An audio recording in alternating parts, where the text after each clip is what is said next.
সে বহুদিন আগের কথা। এক জঙ্গলে গাছের ডালে বাসা বেঁধে থাকতো এক টুনটুনি পাখি। টুনটুনি পাখি একাই থাকতো, কারণ তার কোনো সন্তান ছিল না। তাই সে সব সময় দুঃখ করত আর বলতো, কবে যে আমার সন্তান হবে, আমি তাকে নিয়ে সারা দিন খেলা করব আর দুজনে মিলে খাবার আনতে যাব।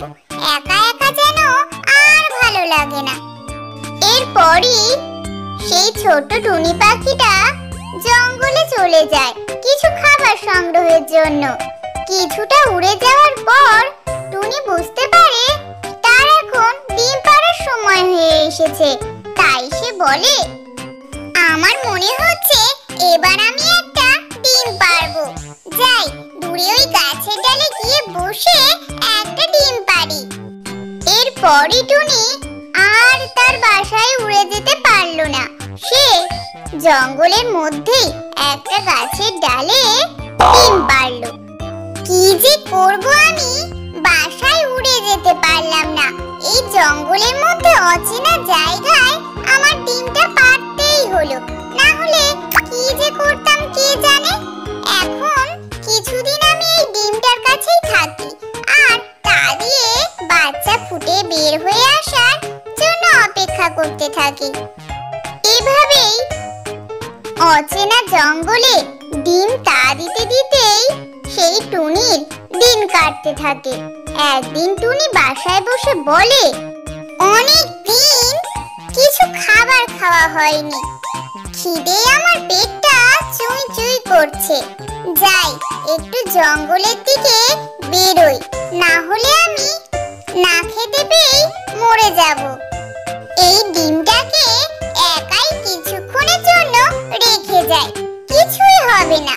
এই জঙ্গলে তো বেশ কদিনই আছি, কোনো ভয়ঙ্কর জীবজন্তুকে তো দেখতেই পাই না। আমি নিশ্চিন্তে বরং একটু খাবার সংগ্রহ করে আনি। এরপর টুনি মনের আনন্দে চলল জঙ্গলে কিছু খাবার আনার জন্য। আর তখনই সেই রাস্তা দিয়ে যাচ্ছিল একটা দুষ্টু শিয়াল। সে টুনিকে উঠতে দেখে বেশ আনন্দ পেল আর সে মনে মনে বলল, আরে আরে, এই জঙ্গলে দেখি টুনি পাখিও আছে। এখান থেকে উড়ে যাচ্ছে মানে জঙ্গলেই কোথাও নিশ্চয়ই বাসা বেঁধে আছে। আমি বরং একটু খোঁজাখুঁজি করি, যদি টুনির ছানা পাই তাহলে তো কপাত করে খেয়ে নেব। এরপর সেই দুষ্টু শিয়াল তাড়াতাড়ি করে এ গাছ সে গাছ খুঁজতে থাকে। কিছুক্ষণ খোঁজার পর সে দেখলো গাছের উপরে একটা বাসায় ডিম আছে। সে তো খুব খুশি হয়ে গেল আর বলল, আরে বাহ, আমি তো ঠিকই ভেবেছিলাম এটা নিশ্চয়ই ওই টুনটুনি পাখিরই ডিম। আমার অনেক দিনের স্বাদ পূরণ হবে আজ। কি মজা করে টুনির ডিম খাবো, কি যে আনন্দ হচ্ছে আমার, আর কি বলবো।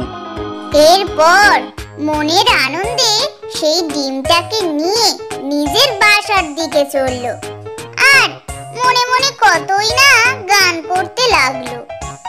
এদিকে টুনিও খাবার নিয়ে বাসায় ফিরে এলো। বাসায় এসে টুনির তো চক্ষু চড়ক গাছ। কি হলো, তার ডিম কোথায় গেল? সে তো কেঁদেই অস্থির।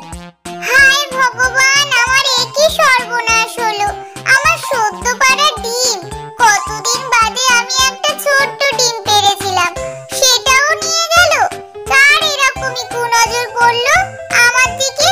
টুনির কান্না শুনে সেখানে জড়ো হলো আরো দুটো পাখি, একটা টিয়া পাখি আর একটা সুন্দরী পায়রা। তারা দুজন এসে টুনিকে বলল, কি হয়েছে ভাই টুনটুনি, তুমি এমন চিৎকার করে কাঁদছো কেন? তোমার কি কিছু হারিয়ে গেছে? আর কি বলবো সুন্দরী পায়রা, আমি কিছুদিন আগে একটা ছোট্ট ডিম পেরেছিলাম। জানি না, আজকে খাবার সংগ্রহ করে বাসায় ফিরে দেখি ডিমটা আর বাসায় নেই। আমি যে এখন কি করি কে জানে, আমার তো খুব ভয় লাগছে। ও, ওই দুষ্টু পাজি শিয়াল তোমার ডিমও চুরি করে নিয়ে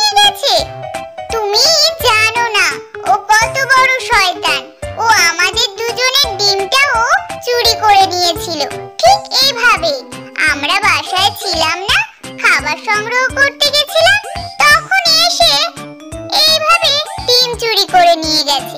আমরা কত চেষ্টা করেছি, তবু কিছুতেই ডিমটাকে আর উদ্ধার করতে পারলাম না। কি বলছো কি? এই জঙ্গলে শিয়ালও থাকে নাকি? আমি জানতাম এই জঙ্গলে কোনো ভয়ঙ্কর জীব নেই, তাই আমি নিশ্চিন্তে ডিমটাকে রেখে একটু জঙ্গলে খাবার আনতে গেছি। সেই সুযোগেই ওই বদমাশ শিয়াল এই কাণ্ড করে বসালো। ঠিক আছে, কি আর করা যাবে, একটু দেখি চেষ্টা করে যদি ওই শিয়ালের বাসা থেকে ডিমগুলোকে উদ্ধার করতে পারি। যাও ভাই টুনি, আমরা তো আর ডিমগুলোকে উদ্ধার করতে পারলাম না। যদি তুমি পারো তাহলে আমরা অনেকটা শান্তি পাবো, আর আমাদের বাচ্চারা যদি এখনো বেঁচে থাকে তাহলে তাদেরকেও খুঁজে পাবো। আচ্ছা, তোমরা কি বলতে পারো ওই দুষ্টু শিয়ালের বাসাটা কোন দিকে? হ্যাঁ, কেন বলতে পারবো না। এই জঙ্গলের একেবারে শেষ প্রান্তে একটা মস্ত বড় বাড়ি, আর সেই বাড়িতে ওই দুষ্টু পাজি শিয়াল একাই থাকে। এইসব কথাবার্তার পর সুন্দরী পায়রা আর সবুজ টিয়া সেখান থেকে তাদের বাসায় চলে গেল। পরদিন সকাল হতে না হতেই ছোট্ট টুনটুনি বেরিয়ে পড়ল শিয়ালের বাসার উদ্দেশ্যে। কিছুটা পথ যাওয়ার পর টুনি দেখতে পেল জঙ্গলের এক প্রান্তে একটা মস্ত বড় বাড়ি, আর সেই বাড়ির নিচে পাহারা দিচ্ছে সেই দুষ্টু শিয়াল। সে এদিক থেকে ওদিক হেঁটেই যাচ্ছে। তখন টুনি একটা গাছের ডালে বসলো আর বলল, যে করেই হোক ওই শিয়ালের বাসায় আমাকে যেতেই হবে। এরপর টুনি শিয়ালের চোখে ফাঁকি দিয়ে শিয়ালের বাসার জানলায় গিয়ে বসলো। সেখানে গিয়ে সে তো পুরো অবাক। সে দেখলো শিয়ালের বিছানায় একটা ছোট্ট বাসায় 3টে বড় বড় ডিম রাখা আছে। আরে বাবা, এই তো দেখি 3টে ডিম। এর মধ্যে আমার ডিম কোনটা সেটা আমি কি করে বুঝবো এখন? যাই, বেশি সময় নষ্ট করলে একদম চলবে না। আমি 3টে ডিমকে ফুটিয়ে দেখি, তা দিতে দিতে বাচ্চা বের করি। যদি এর মধ্যেই আমার বাচ্চাটা থাকে। এরপর টুনি একটা একটা করে ডিমের উপর তা দিতে থাকলো। প্রথম ডিম তা দেওয়ার পর সেখান থেকে বেরোলো একটা ছোট্ট টিয়া। সে বলল, এ তো আমার ছানা নয়। কিছুটা পর টুনি আর একটা ডিমের উপর তা দিতে থাকলো। সেখানেও ডিম তা দেওয়ার কিছুটা পর একটা ছোট্ট ফুটফুটে পায়রা ছানা বেরোলো। বললো, এটাও তো আমার ছানা নয়, তাহলে এটা নিশ্চয় ওই সুন্দরী পায়রার ছানা। এরপর টুনি শেষ ডিমটায় তা দিতে থাকলো। তা দিতে দিতে কিছুটা সময় পর সেখান থেকে বেরিয়ে এলো একটা ছোট্ট টুনি। বললো, এই তো আমার ছানা। আমার ছানাকে আমি দেখতে পেলাম, কি যে আনন্দ হচ্ছে আমার, আর কি বলবো।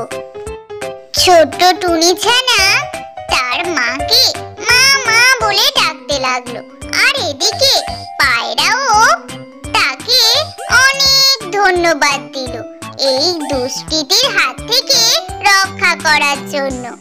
তারপর সেখান থেকে টুনি 3 ছানাকে নিয়ে উড়তে উড়তে তার নিজের বাসার দিকে চলে গেল। এদিকে বাসায় ঢুকে শিয়ালের তো চক্ষু চড়ক গাছ। এ কি হলো? তার বাসায় 3টে ডিম রাখা ছিল, সেগুলো আর একটাও নেই। সে তো পুরো অবাক আর বলল, এটা নিশ্চয় ওই দুষ্টু টুনটুনিরই কাজ। আমার বাসা থেকে তুই ডিম চুরি করিস, দেখাচ্ছি মজা। এরপর শিয়াল প্রচন্ড রেগে তার ঘর থেকে বেরিয়ে গেল। বনের সকল পাখি যখন খবর পেল টুনি শিয়ালের বাসা থেকে উদ্ধার করে এনেছে তার ডিমগুলোকে, তখন সবাই টুনিকে খুব প্রশংসা করতে লাগলো। আর সবুজ টিয়া আর সুন্দরী পায়রা তারাও তার দুটো ছানাকে পেয়ে খুব খুশি হয়ে উঠল। সত্যি টুনি, তোমাকে যে আমরা কি বলে ধন্যবাদ দেব বুঝতেই পারছি না। তোমার জন্যই আমরা আমাদের হারানো ডিমকে খুঁজে পেলাম। তুমি ছোট্ট হলেও তোমার অনেক বুদ্ধির জোরেই